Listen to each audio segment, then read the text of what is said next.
News में आपका स्वागत है। मैं दिलशाद नदाब। हम स्टेशन भाईंदर में कुछ भाई का मैटर है, किसी रास्ते से जा रहे थे और उनको गाड़ी बीच में अड़ा के बिना मतलब का उनको मारा है और उसका कोई मतलब नहीं था, लेकिन उनको क्यों मारा गया? सर, जब अभी आप जा रहे थे मार्केट में, जो आपको किसी व्यक्ति ने आपको मारा, उसका वजह क्या था? उसका वजह खाली यही था, मैं रिक्शा चला रहा था।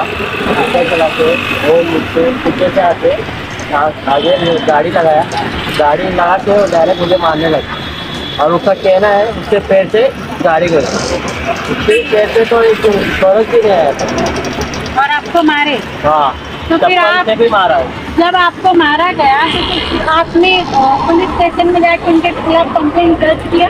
हाँ, कंप्लेंट किया था, पैर लिए थे। तो वहाँ के पुलिस प्रशासन जो थे वो आपसे क्या बोले? आपको क्या अपना ये बोले आपको? भाई आप बताना सर, जब आपके इस लड़के को मारा गया, इंसर को मारा गया, तो पुलिस स्टेशन में आप आए तो आपको पुलिस स्टेशन से आपको क्या दिलासा मिला?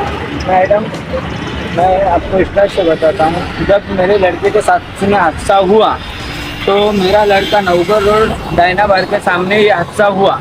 हादसा होने के बाद में मेरे लड़के ने मुझे कॉल नहीं किया। जैसे मैं थाने जिला पे काम करता हूँ, बहुत से रिक्शे वाले मेरे यूनियन में हज़ारों रिक्शे वाले, एक रिक्शे वाले ने मुझे कॉल किया, बोले भाई आपके गाड़ी जो है झंडा लगाई हुई वो कौन चला रहा है? मैं बोला लड़का चलाता है कॉलेज से आने के बाद में, या फिर वो बड़ा वाला चला रहेगा, क्या हुआ?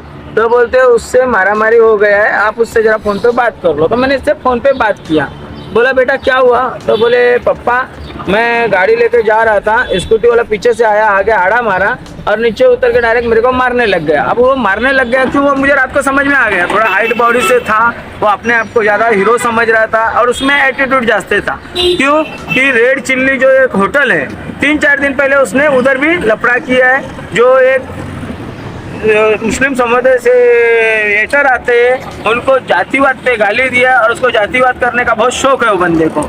ये बच्चे को उसने चलो मारा तो मारा, हाथ से मारा समझ में आता है, चप्पल से क्यों मारा? इसीलिए हमारा कहने का मतलब ये था कि बेटा तेरे को मारा है तो चलो चौकी आए, हम लोग ने कंप्लेंट दिया। कंप्लेंट देने के बाद में पुलिस चौकी में पुलिस वाले ने शनिवार को 20 तारीख को मेरा कंप्लेंट लिया। 21 तारीख को संडे को मैं इधर आया, बोला साहब केस किसके पास है? तो बोले गणेश क्या हुआ? पुलिस ने मुझे कॉपरेट किया, बोले गणेश क्या हुआ? मैं बोले दादा ऐसी गोष्ट है, ऐसा प्रकरण मतलब मेरे बच्चे के साथ ऐसा हुआ है। तो बोले ठीक है, तो अभी उससे पकड़ेंगे कैसे अपन? तो बोला गाड़ी का नंबर है सर, आप गाड़ी का नंबर लीजिए और पता निकालिए, क्योंकि गाड़ी का नंबर स्कैन करेगा ना आपका एड्रेस फ़ोन नंबर सब आ जाता है। तो उन्होंने गाड़ी का नंबर से पता निकाला तो पत्ते में मालूम पड़ा कि उसके नंबर बंद आ रहे हैं। जो एड्रेस पे वो रहता था वो एड्रेस पे वो रहता नहीं है, रूम कहीं चेंज किया है। क्यों कि वो रात को जब मिला था तब उसने पुलिस वालों को बताया।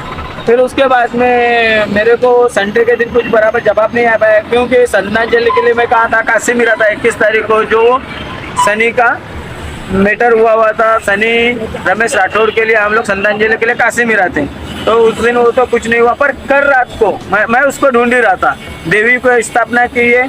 तो कल रात को एक मेरा दोस्त है जिगर करके बच्चा, उसने बोला दादा क्या हुआ, टेंशन में घूम रहा? बोला बेटा ऐसा ऐसा बात है। तो मैं कल शाम को उसको गाड़ी का नंबर दिया था, तो उसने गाड़ी के नंबर से गाड़ी देखी, गाड़ी के पास रुका। तो अगला बंदा आया तो उसको बोला उसने, भाई तूने मारा क्यों अगले को? तो बोलते हैं कि नहीं तेरे को नहीं मालूम, तेरे को क्या करने का। उससे उल्टा बात किया। तो बोले रुक जरा 2 मिनट। तो मुझे फ़ोन किया, बोले दादा किधर हो? मैं रूम पे ही था, बाजू में ही रहता हूँ ज्योति पार्क। तो बोले तो आ सकते हो, उसका गाड़ी इधर है और वो इधर है। तो मैं बोला बेटा रुक, मैं आया 5 मिनट में। मैं कपड़ा पहना, मेरे दोनों लड़के को उठाया और मैं यहाँ पे आया तो ये लड़के को पूछा क्या यही बंदा है? बोले हाँ यही बंदा है। तो मैं बोला उसको चल तो चौकी। तो बता क्यों आऊँ? वो एटीट्यूड से बात करने लगा, अखड़ के बात करने लगा। उधर हम लोग का धक्का बुक्की हुआ, उधर से धक्का बुक्की होने के बाद हम लोग उसको चौकी लेके आए। चौकी लेके आए, हमने पुलिस प्रशासन के हाथ में दिया। पुलिस प्रशासन के हाथ में देने के बाद में पुलिस वालों ने उन पे जो कार्रवाई किया, हमसे एनसी मंगाया जो उस दिन दिया था, हम लोग ने 12 बजे उनको लाके दिया।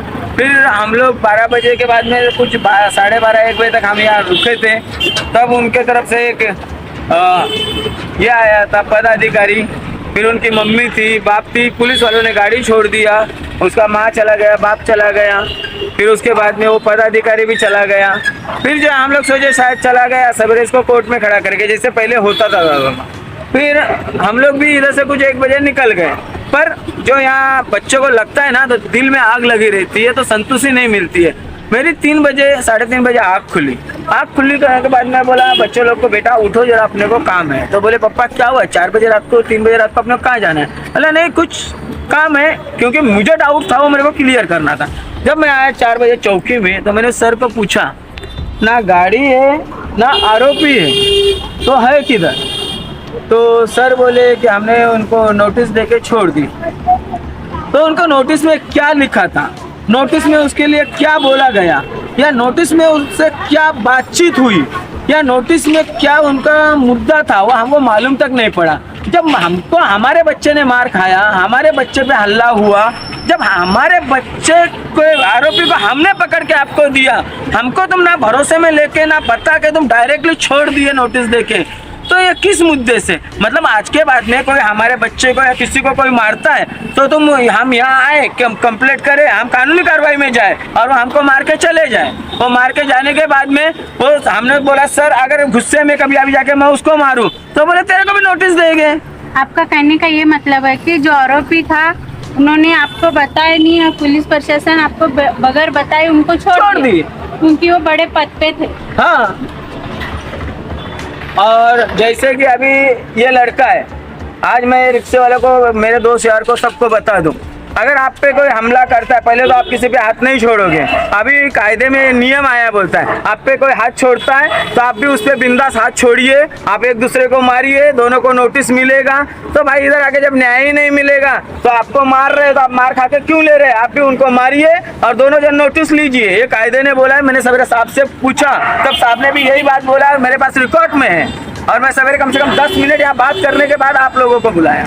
अच्छा, आप पुलिस चौकी से आपको मालूम पड़ा कि कायदा आया है कि जब मारामारी होता है हाँ तो हम सिर्फ एनसी देगा, खून नहीं निकलेगा। तो अच्छा, तो उनको आरोपी को अंदर नहीं रखेंगे या मतलब कुछ आप जो लोगों से बातचीत नहीं होगा। और जो बच्चे का मैंने मेडिकल भी कराया, उसने कान पे फटका मारा है, चप्पल से मारा है। अभी मेरे को इस मैटर में उस पर प्राइवेट केस करना है। क्यों मैं प्राइवेट केस इसके लिए करूँगा क्यों मेरा आज इज्जत है, इमेज है, मैं थाने जिले पे काम करता हूँ। अगर मेरे बच्चे पे कोई हाथ छोड़ता है सही सलामत चला जाता है तो इसका मतलब क्या? मैं प्रशासन के पास आने के बाद में मुझे न्याय मिलता है तो नहीं मिलता है तो मतलब क्या?